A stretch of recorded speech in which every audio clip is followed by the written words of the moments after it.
Youth, in the heart of the whispering woods, where sunbeams danced through the leaves, lived a little lion cub named Zarro. With fur like spun gold and eyes the color of amber, Zarro dreamed of one day becoming the great guardian of the forest.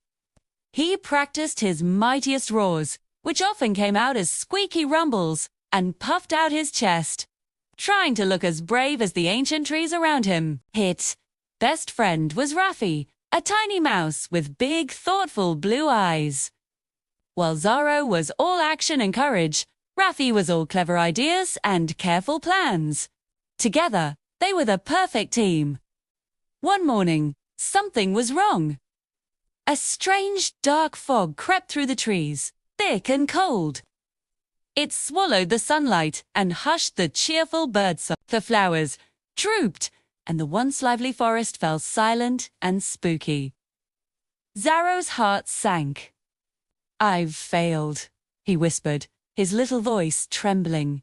"I was supposed to protect the forest, but this darkness, it's too strong."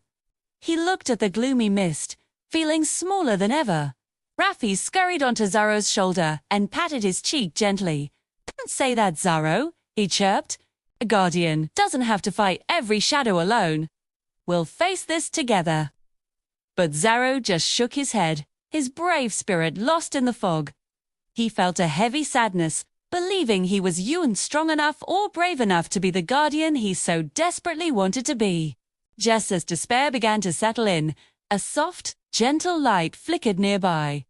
It was Flora, the glowing blue butterfly. She didn't speak, but her shimmering wings pulsed with a calm, steady light, like a tiny star in the darkness. She danced in the air, her light cutting a small, hopeful path through the mist. Raffi's eyes lit up. "Look, Zarro!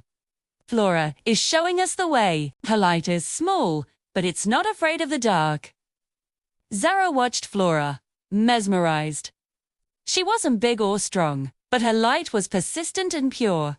He looked at Raffi, his tiny friend, who never gave up, and felt a spark ignite inside him. Maybe being a guardian wasn't about having the loudest roar or the most strength. Maybe it was about having the biggest heart. "Here I, Raffi," Zarro said, his voice now firm. "We are the forest's light." With newfound determination, Zarro took a deep breath. But instead of a mighty roar, he let out a warm, heartfelt call that echoed with love and friendship.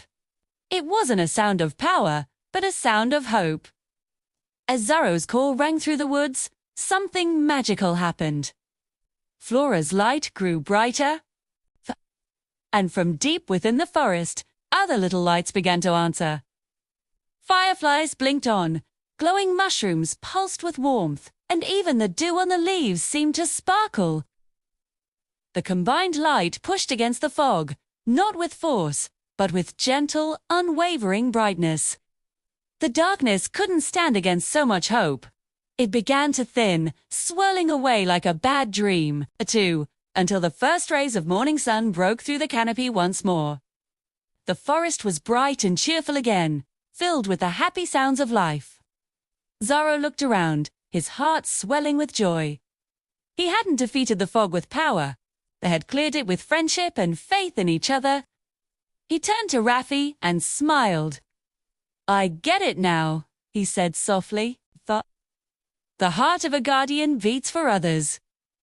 He knew then that he was already a guardian, because he had friends to protect and a forest to love. Thank you for joining Zarro and Raffi on their adventure. If you loved our story,